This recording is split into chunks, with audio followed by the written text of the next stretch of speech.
Welcome, ladies and gentlemen, across our beloved Kyber Empire to today's video, where we are going to get you set on the right path on your journey. And Lord of the Rings Heroes of Middle-earth officially came out today. Check your iOS, check your Google Play Store.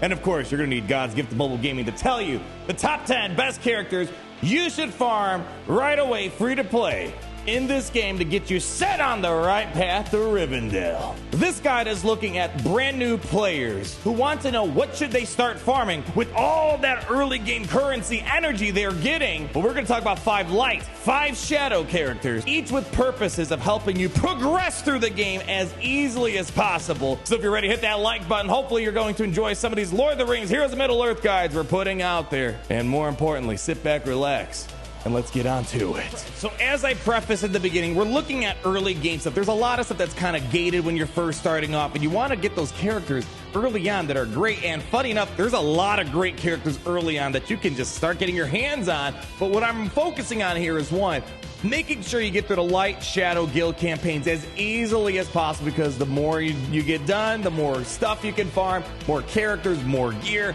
Incredibly important. But furthermore, the other thing we want to keep in mind is we want to be able to hop into the daily challenges that we have over here to get important rewards. Specifically, there's a couple things that are incredibly helpful.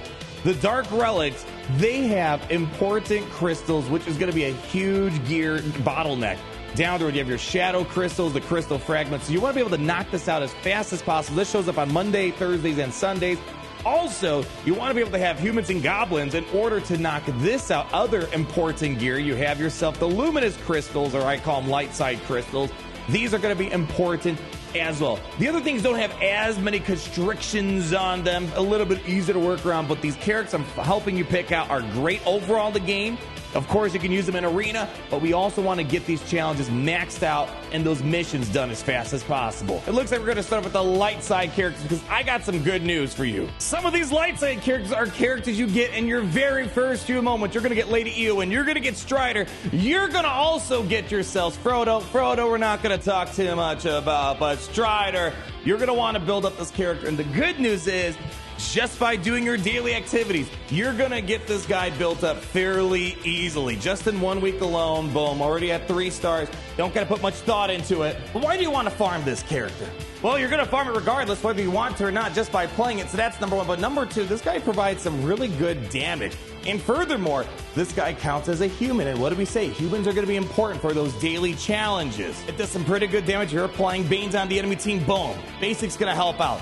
Burn through the shadows, applies burning. It's got an AoE effect, area of effect, hits everyone on the other side of the team. It's just a really good all-around character. They start you off with very early on in the game, and you're getting it for free.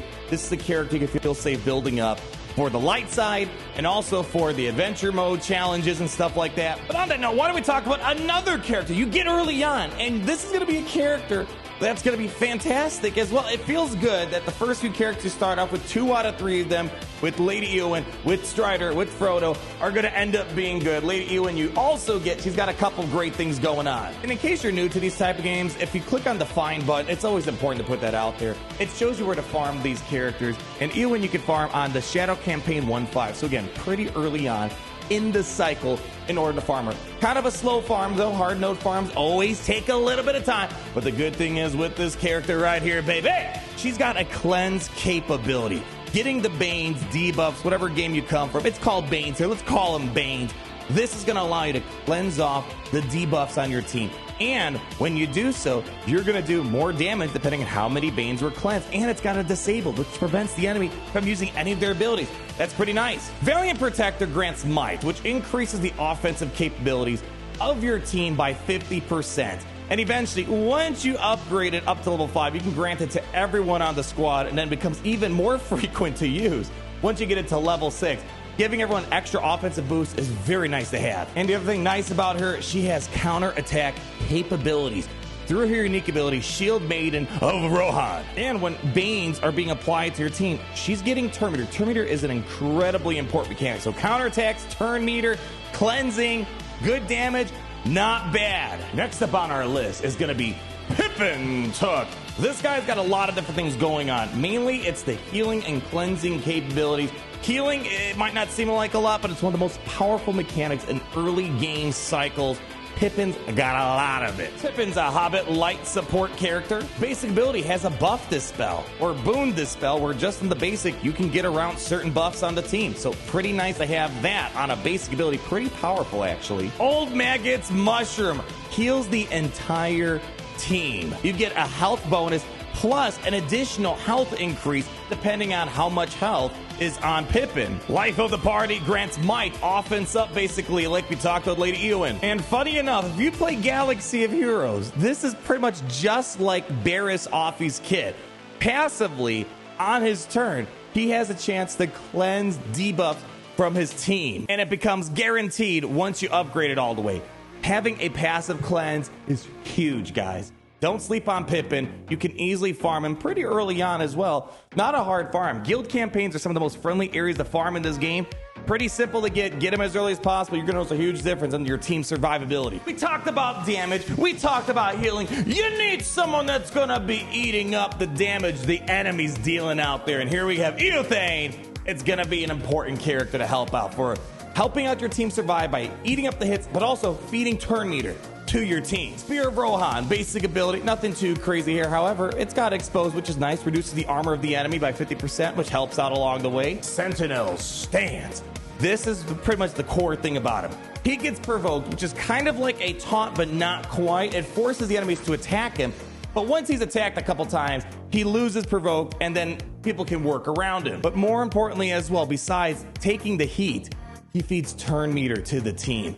That's going to be a big deal, and it only gets better when you upgrade it down the road, which I'm still waiting on. This is great as well. He feeds counter attacks to the team, and it's an AoE. It attacks all enemies for 120% damage, and then he grants counter attacks to himself, and once you upgrade it all the way, to all allies. That is a huge deal. Free to play tank, and he's got some nice health boosts as well. But besides it, just the turn meter, the provoked action, as well as giving counterattacks is kind of a big deal. Now, where can you farm this character?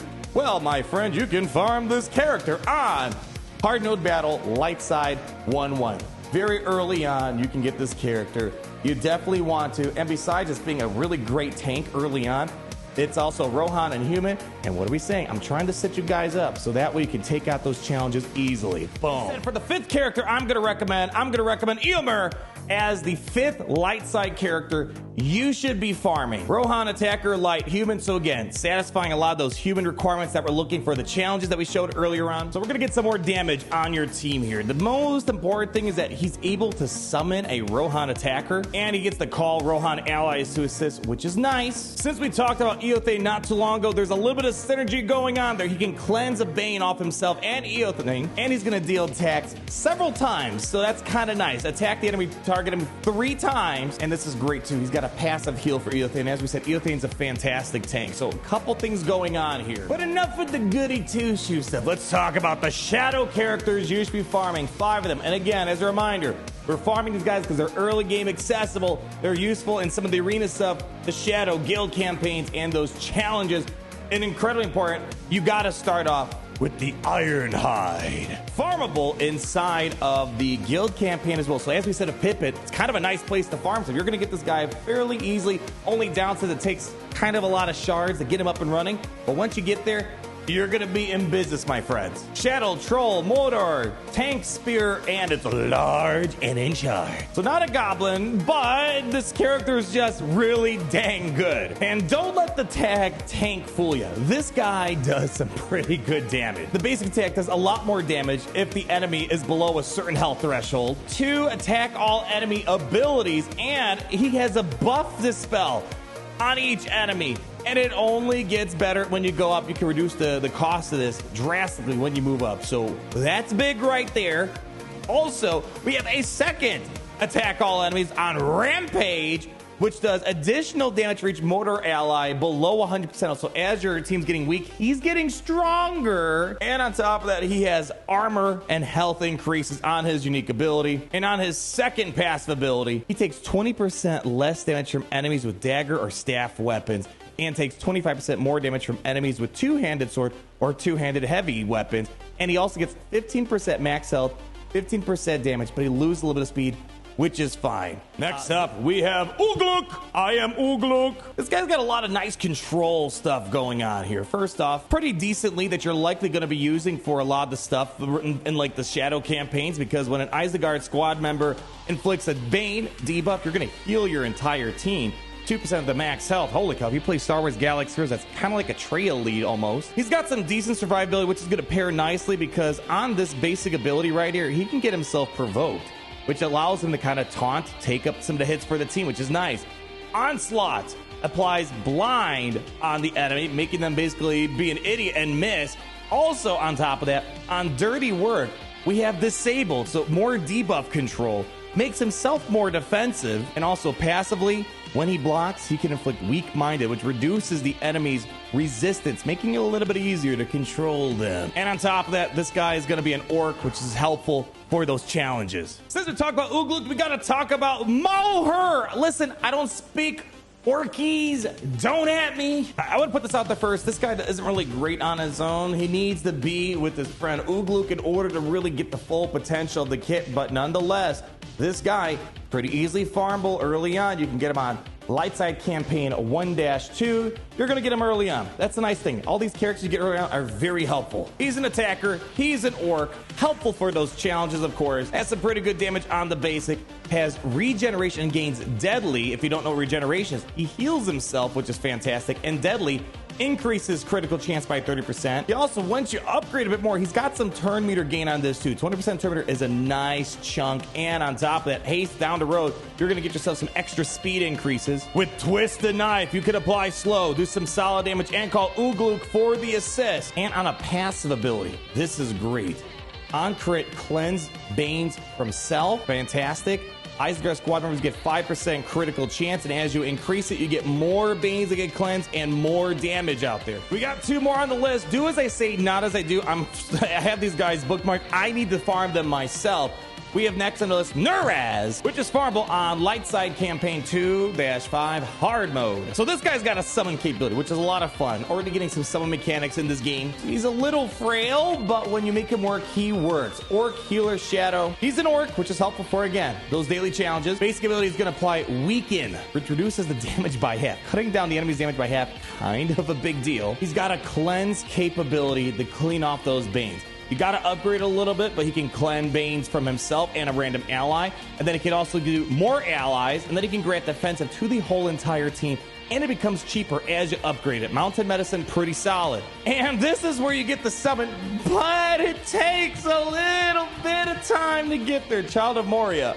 You get to summon a Troll Stonebreaker, and then he gets 1 stack of regeneration per turn. But you have turn meter control. Look at it. Look at all this turn meter he can grant. 10%, 10%, 10%, 10%, and get provoked to the troll. When you get this troll out, you're in business, but as you can see, it takes a lot of stamina to get this guy up and running. The Way of the Orc. This allows you to try to get trolls provoked on them. And it's like we almost talked about a troll at the very first Shadow character, but it prioritizes Troll Stonebreaker. But if he's not there, it's going to go to the Ironhide that we showed earlier. And passively, you're going to be able to increase this provoke chance as you go up. So this pairs very well with the Ironhide, and it's just a great character when you get that troll out there. Pretty solid stuff. And there's one thing we're missing. We're on our 5th Shadow character, and I feel like the light side, they had a healer. Well, guess what? We got some healing capabilities with Dunhar, an Isengard healer and Orc. Again, I just want to emphasize I sound like a broken record. Orc is very helpful for those challenges yet again. But here we go. Bloodletting allows you to get lots of bleed on the other side, which makes them take additional damage based off their max health, which is nice. He's not doing damage, he's mostly healing for you. He's got heal blocks, so while your enemy team is maybe trying to get Pippin to heal, not with this guy. This guy can shut it down, stopping the opponents from being able to heal. Cruel Medicine is where you're getting that healing capability for this team. You're going to heal the most... The game can't keep up with my energy. We don't have enough juice, so we gotta bring it over here. This is where you're gonna get all your healing capabilities for your Shadow crew here. You're gonna heal the most wounded squad member. And as you increase the max health of this character, this is gonna become even more powerful, and you're gonna inflict weaken on the enemy. So this helps you control the enemy damage And once you increase this up a little bit more, you're going to get a lot more weaken on the enemy team, and you're going to make this a lot cheaper. So hopefully you're going to be spamming heals and weaken the control damage on the other team, as well as heal yourself up. And as we just said, a lot of his healing's based off his max health. His unique ability, Burning Drought, is going to let him increase his max health, making that heal even more powerful. So we've been focusing mostly on the challenges, the light, shadow, guild campaign type stuff, which is incredibly important. But in the meantime, you could create some really solid teams early on for the arena when you're trying to increase your climb and get some crystals. You got a lot of options to choose from. These four are kind of your best plug and play characters, which is why they kind of work well together. Fit spot's kind of up in the air. I like also using Pippin for healing capabilities, but if you just want a lot of raw damage, this team's going to get it done for you. And that's going to wrap it up for your top 10 best new player characters that you should be getting that are free to play, easy to acquire. There's a lot of other great characters you're going to come across along your way, but these characters that we talked about today are going to get you set up and give you things to focus on when you're early on. I know the struggle. You don't know what to farm when you're first starting off. Get these characters. You're going to be set for the variety of things we talked about, for all the early game stuff that the game has to offer.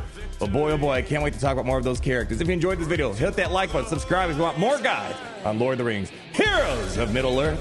And around here, we always love to say how it's great to be in the Empire today. Oh, it's great to be in the Empire today.